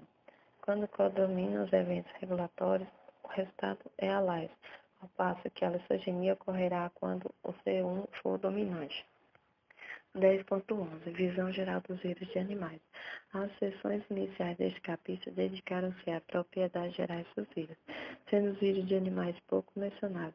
Aqui passaremos a considerar alguns dos atributos dos vírus de animais que serviram de base para a discussão sobre retrovírus, um dos quais causa acima da imunodeficiência adquirida, a AIDS. Em nossas discussões sobre a reprodução viral, nas sessões 10.5 e 10.7, abordamos a questão do hospedeiro viral de forma geral. No entanto, é importante lembrar que o hospedeiro de um bacteriófago corresponde a uma célula bacteriana, ao passo que o hospedeiro de vírus de animais são as células eucariotas. Abordaremos de modo mais abrangente essas importantes diferenças no capítulo 19, no qual discutimos diversos tipos de vírus de animais em maiores detalhes. No entanto, os aspectos essenciais consistem em, contrariamente ao observar o procarioto, o vírus completo penetra na célula animal. As células eucariotas possuem um núcleo onde muitos vírus de animais são replicados. Além disso, alguns detalhes do processamento de RNA dos eucariotos interferem na replicação dos vírus de animais, porém eles não são considerados no momento. Classificação de vírus de animais. Vários tipos de vírus de animais são ilustrados na figura 10.21. Os princípios da classificação viral foram discutidos na seção 7. Os vírus de animais são classificados segundo os mesmos critérios adotados para vírus bacterianos, incluindo o sistema da classificação de bacterimórfo, que classifica os vírus com base no tipo de genoma e na estratégia de reprodução. São conhecidos vírus de animais em todas as categorias de aplicação. No capítulo 19, discute-se um exemplo de cada. A maioria dos vírus de animais estudados em detalhes são aqueles que se replicam em culturas celulares. Observe que existem mais tipos de vírus de animais envelopados do que de vírus bacterianos envelopados. Esse fato provavelmente está relacionado às diferenças das características externas das células hospedeiras. Contrariamente às células bacterióticas, as células animais são desprovidas de varicela e, desse modo, os vírus são mais facilmente secretados pela célula. Ao deixar a célula, o vírus remove parte da bicamada lipídica da célula animal quando atravessa a membrana. Consequências da infecção viral em células animais. Os vírus podem provocar diversos efeitos distintos nas células animais. A infecção lítica resulta na destruição das células hospedeira. No caso de vírus envelopados, no entanto, a liberação dos vírus, que ocorre por um processo de tipo de broto, pode ser lenta e não provoca a lyse da célula hospedeira. Desse modo, a célula infectada pode permanecer viva e continua produzindo vírus indefinidamente. Tais infecções são denominadas infecções persistentes. Os vírus podem também provocar infecções latentes no hospedeiro. Em uma infecção latente, há um intervalo de tempo entre a infecção viral e os eventos líticos. As vesículas víbris causadas pelo vírus de herpes simples correspondem a um típico exemplo de infecção viral latente. Os sintomas reaparecem esporadicamente quando o vírus sai do estado de latência. O estado latente da infecção viral de uma célula animal geralmente não se deve à integração do genoma viral no genoma da célula hospedeira, como frequentemente observa-se nos casos da infecção latente por bacteriófagos temperados. Em vez disso, o herpes vírus encontra-se em um estado inativo no interior das células nervosas. Um baixo nível de transcrição ocorre, porém, não há replicação do DNA viral. Alguns vírus envelopados promovem a fusão de múltiplas células animais, originando células gigantes contendo vários núcleos. Como esperado, tais células fundidas não se desenvolvem corretamente, apresentando um tipo de vida curta. Além disso, a fusão celular protege os vírus da exposição ao sistema imunológico, pois eles passam a deslocar-se entre os núcleos da célula hospedeira, saem e emergirem delas. Finalmente, certos vírus de animais são capazes de converter células normais em células tumoral, processo denominado de transformação. Discutiremos os vírus causadores de câncer na seção 19.11 e 19.12. Muitos vírus diferentes são conhecidos, contudo, dentre os vírus ilustrados na figura 10.21, um grupo destaca-se por ter um mecanismo de replicação absolutamente peculiar. Tal grupo corresponde ao retrovírus. Eles são abordados em seguida como exemplo de vírus de animais complexos e altamente incomum que apresentam importantes implicações médicas. 10.12 Retrovírus. Os retrovírus possuem genoma de RNA que é replicado através de um intermediário de DNA. O termo retro significa para trás, e a denominação retrovírus deve-se ao fato de que eles transferem a informação de maneira reversa, de RNA para DNA. Os retrovírus utilizam a enzima transcriptase reversa para realizar esse processo um tanto interessante. O uso da transcriptase reversa não é restrito ao retrovírus. Os vírus da hepatite B e o vírus do mosaico de couve-flor também realizam a transcrição reversa em seus processos de replicação. No entanto, contrariamente aos retrovírus, esses outros vírus carregam a versão de DNA de seus genomas dos vírus em vez de RNA. Os retrovírus são interessantes por várias outras razões. Por exemplo, esses foram os primeiros vírus definidos como causadores de câncer, sendo intensamente estudados devido às suas características cancerigênicas. Além disso, um dos retrovírus, o vírus de imunodeficiência humana, causa a síndrome da imunodeficiência adquirida, a AIDS. Esses vírus infectam um tipo específico de linfócito T de humanos, a qual é vital o correto funcionamento do sistema imune. Discutiremos aspectos médicos e imunológicos da AIDS em capítulos posteriores. Os retrovírus são vírus envelopados. Várias proteínas são encontradas no envoltório viral e, normalmente, 7 proteínas internas, sendo 4 estruturais e 3 enzimáticas. As enzimas encontradas no vírus correspondem à transcriptase reversa, a integrase e a protease. O vírus também contém moléculas de RNA, transcrição celular específica, utilizada na replicação, propriedades do genoma e da replicação do retrovírus. O genoma do retrovírus é singular. Ele consiste em 2 moléculas idênticas de RNA de fita simples e sentido mais. O mapa genético de um genoma típico de retrovírus é apresentado na figura 10.23. Embora exista diferença entre os mapas genéticos de diferentes retrovírus, todos contêm os seguintes genes arranjados na mesma ordem: GAG, que codifica as proteínas estruturais, POL, que codifica a transcriptase reversa e a integrase, e EV, que codifica proteínas do envelope. Alguns retrovírus, como o vírus do sarcoma de Hall, apresentam um quarto gene e jussante ao gene envolvido. As repetições terminais ilustradas no mapa são essenciais ao processo de replicação viral. O processo global de replicação de um retrovírus pode ser resumido nas seguintes etapas. Primeira etapa, entrada na célula pela fusão com a membrana citoplasmática em si, contendo receptor específico. 2. Remoção do envelope do vírus da membrana, enquanto o genoma e as enzimas permanecem no cerne viral.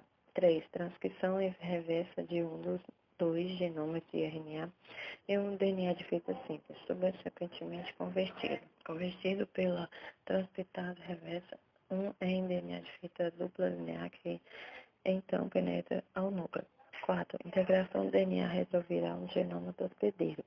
5. Transcrição do DNA retroviral, levando à formação de RNA mensageiros virais e o RNA genômico viral. 6. Montagem e empacotamento do RNA genômico em nucleocapsídeos no citoplasma. 7. O brotamento de vírus envelopados na membrana citoplasmática e a liberação pela célula. Atividade transcriptase reversa. Uma etapa bastante precoce após a entrada do genoma do RNA na célula corresponde à transcrição reversa com conversão do RNA em uma cópia de DNA, utilizando a enzima transcriptase reversa presente no vírus. O DNA formado corresponde a uma célula, a uma molécula linear de fita dupla sintetizada no citoplasma no interior de uma partícula viral CN desnucleada. Detalhes desse processo podem ser encontrados na seção 19.15.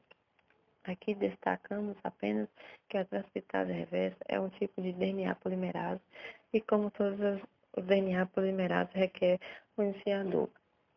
No processo de transcrição reversa dos retrovírus, o iniciador corresponde a um RNA de transferência específico, codificado pela célula hospedeira. Um tipo de RNA transcrito utilizado como iniciador depende do tipo de vírus sendo empacotado no vírus a partir da célula hospedeira anterior. O processo global da transcrição reversa resulta em um produto final que apresenta longas repetições terminais mais externas do que as repetições terminais do próprio genoma de RNA. A molécula completa de DNA de fita dupla penetra no núcleo juntamente com a proteína integrada. Nesse momento, o DNA viral é integrado ao DNA do hospedeiro.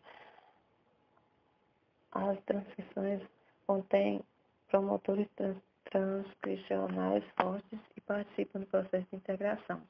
A integração do DNA viral ao genoma da célula hospedeira é análoga à integração do DNA fágico em um genoma bacteriano, levando ao estado lisogênico.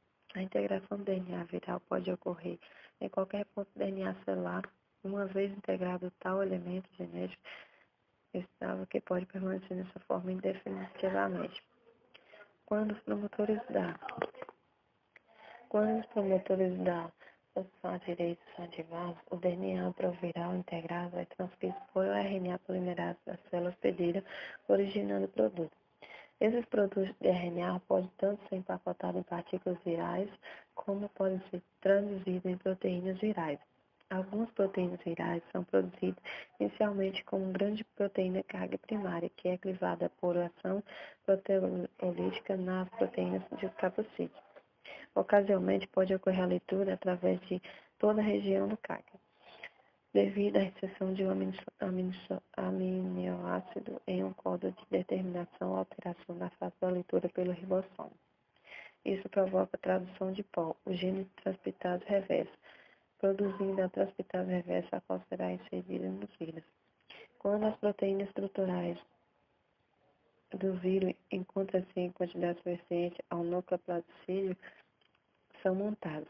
A incapacitação do genoma de RNA leva à formação do núcleo capsídeo maduro, que desloca-se à membrana citoplasmática para a montagem final das partículas virais envelopadas. À medida que os nucleocapsídeos brotam na membrana, são selados e liberados, podendo infectar as células adjacentes. Entidades subvirais. Definimos os vírus como elementos genéticos que subvertem os processos celulares normais, favorecendo sua própria replicação e que exibem uma forma extracelular infecciosa. Existem alguns agentes infecciosos semelhantes aos vírus, porém suas propriedades não se enquadram nessa definição e, portanto, não são considerados vírus. Os vírus defectivos são nitidamente derivados de vírus, porém tornam-se independentes de outros vírus complexos para suprir determinados produtos gênicos. Por outro lado, duas das entidades subvirais mais importantes, os viróides e os prions, não são simplesmente vírus incompletos e exibem diferentes Fundamentos quando comparados aos vírus. Ambos ilustram os mecanismos comuns pelos quais elementos genéticos podem ser replicados e os mecanismos inesperados que ele utiliza para subverter as células hospedeiro. No entanto, os prions destacam-se dentre os elementos genéticos que abordam neste capítulo, uma vez que o agente infeccioso transmissível é desprovido de ácido nucleico. 10.13. Vírus defectivos. Alguns vírus parasitas de outros vírus, conhecidos como vírus auxiliares, alguns assim chamados de vírus defectivos, dependem simplesmente de vírus intactos do mesmo tipo, a fim de serem supridos das funções necessárias. Muito mais interessantes são os vírus defectivos, referidos como vírus satélite, para os quais não se conhece uma versão intacta. Estes dependem do auxílio de vírus não selecionados. Exemplos de vírus defectivo e satélite. Vários vírus defectivos são conhecidos. Por exemplo, o bacteriófago P4 de Escherichia coli é capaz de replicar-se, porém, seu genoma não codifica quaisquer proteínas do capsídeo. Esses vírus dependem do fago relacionado P2, que atua como um fago helper, fornecendo as proteínas capsídeos necessárias à montagem da partícula fágica. Os vírus satélites são encontrados tanto em animais como em vegetais. Por exemplo, o vírus adenoassociado é vírus satélite de humanos, que depende do adenovírus como auxiliar. O vírus adenoassociado e o adenovírus pertencem a duas famílias virais bastante distintas. Assim, o AAV não é meramente mutante definitivo do adenovírus, mas sim um vírus não relacionado que infecta as mesmas células hospedeiras. Pelo fato de causar pouco ou nenhum dano hospedeiro, o AAV está sendo atualmente utilizado como vetor de clonagem eucariótica para terapia gênica. Nesse sistema, o AAV pode ser utilizado para carregar genes de substituição em tecidos hospedeiros específicos sem causar doença. Viróides. Viróides são moléculas de RNA infeccioso que diferem dos vírus pelo fato de ser desprovidos de um vetor proteico. Apesar disso, o viróide possui uma forma extracelular relativamente estável que migra de uma célula hospedeira a outra.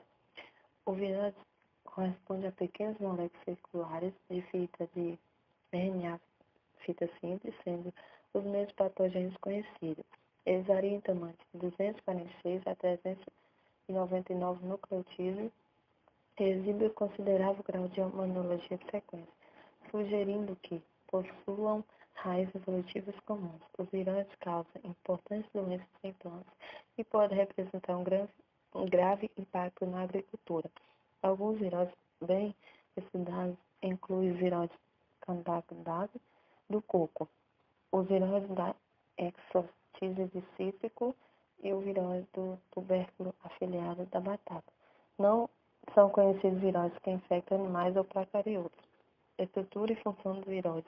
A forma extracelular dos viróides corresponde a um RNA nu, não há qualquer tipo de capsídeo proteico, embora o RNA do viróide seja um ciclo de fita simples covalente fechado, existem tantas estruturas secundárias que ele assemelha a uma pequena molécula de fita dupla com extremidades fechadas. Essa configuração parece tornar o viróide suficientemente estável, permitindo sua existência fora da célula hospedeira. Por ser desprovido de um vetor proteico, o viróide não utiliza um receptor para penetrar na célula hospedeira. Em vez disso, o viróide penetra na planta através de uma lesão decorrente da ação de um inseto ou de outro dano mecânico. Uma vez no interior da célula, os viróides deslocam-se de uma célula a outra por meio dos plasmodermas, feixes citoplasmáticos ou decários que inundam as células vegetais. Um aspecto ainda mais interessante é o fato de uma molécula de RNA não conter genes codificadores de proteína.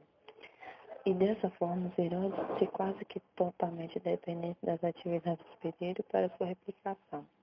O viróide é replicado no núcleo ou cloroplasto da célula hospedeira por uma das RNA polimerases da planta.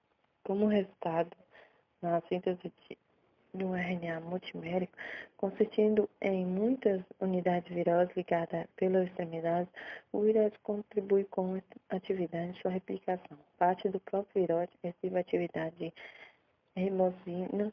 Essa atividade de ribosina é empregada na autoclavagem do RNA multimérico, liberando viroses individuais.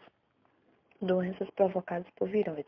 Plantas infectadas por virose podem ser assintomáticas ou desenvolver sintomas que variam de moderados a letais, dependendo da virose. A maioria dos sintomas severos está relacionada ao crescimento, sugerindo que os viroses mimetizam ou interferem de alguma forma com pequenos RNA regulatórios, cujos os exemplos são amplamente observados em plantas. Assim, os próprios viroses poderiam ser RNAs regulatórios que evoluíram de modo a induzir eventos destrutivos ao invés de exercer papéis benéficos na célula. Não são reconhecidas doenças causadas por viroses em animais. Da mesma forma, os mecanismos pelos quais os viroses causam doenças em plantas permanecem obscuros. 10.15. Prions. Os prions representam outro extremo em relação aos viroses. Eles apresentam uma forma extracelular distinta, de natureza totalmente proteica. A partícula do prion não contém DNA ou RNA, contudo é infecciosa, sendo conhecida prions que causam doenças em animais como escapes ou ovinos.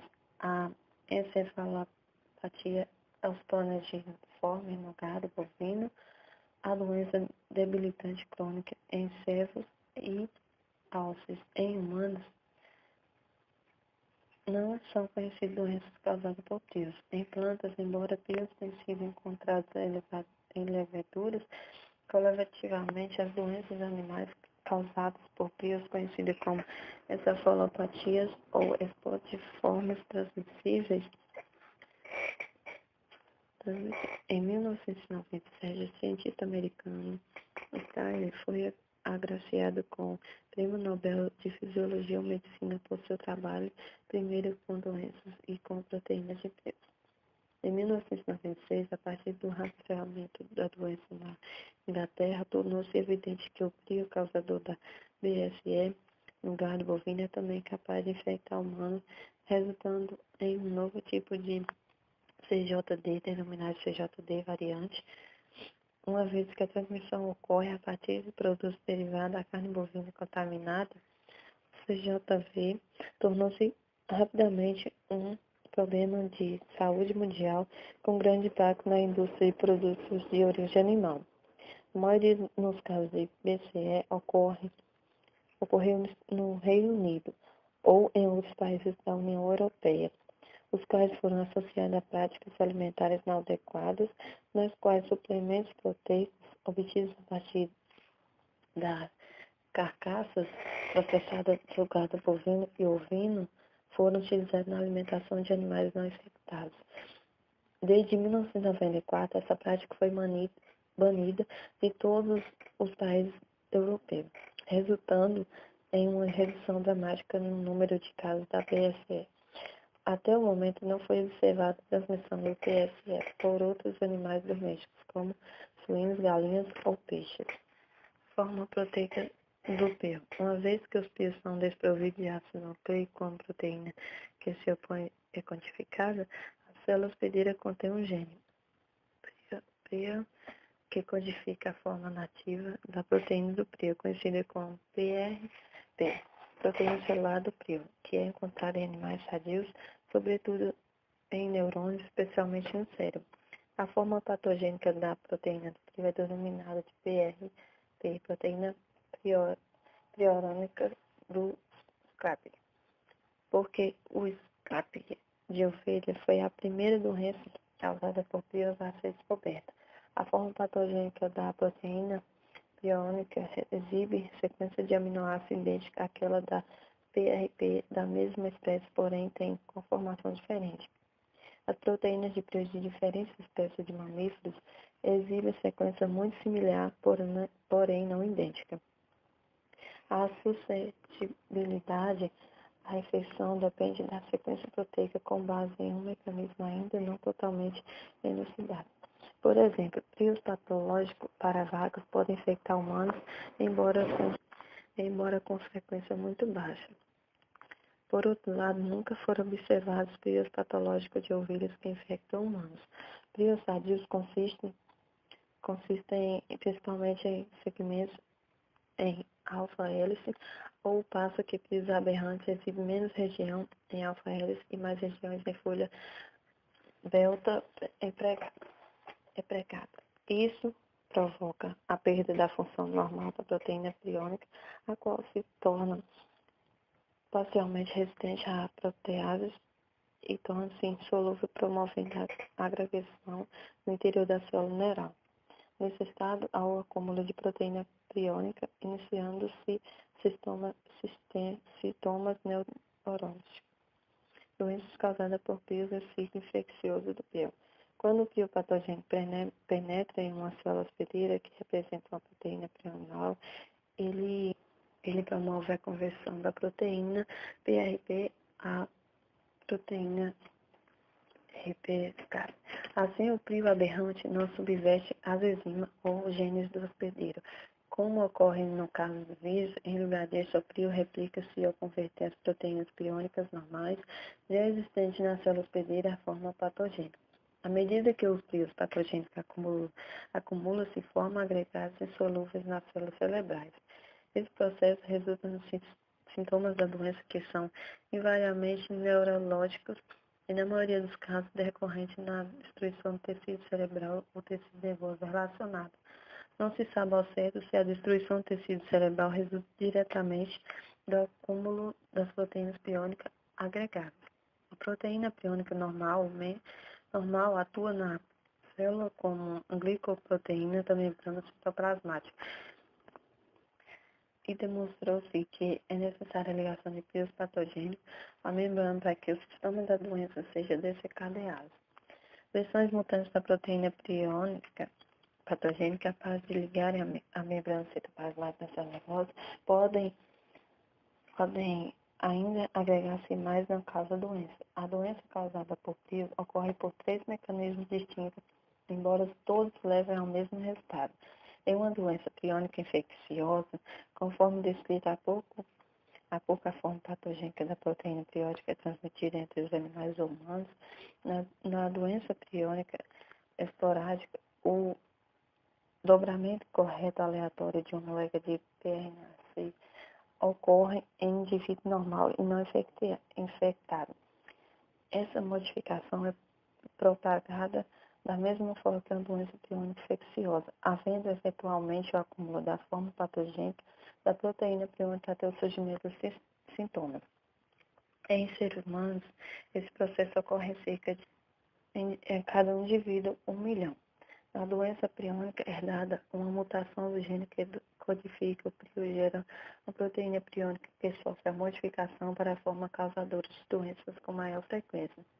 Várias mutações distintas são conhecidas cujos sintomas mostram discretas variações.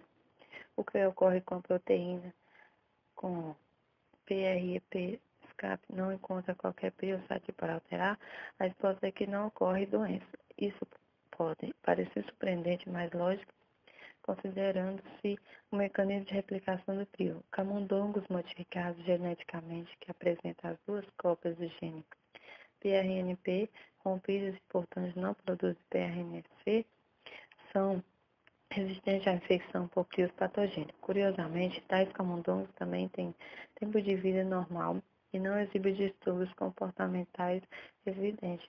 Isso deixa em aberto uma integrante questão sobre qual papel que a proteína priônica normal desempenha nas células cerebrais.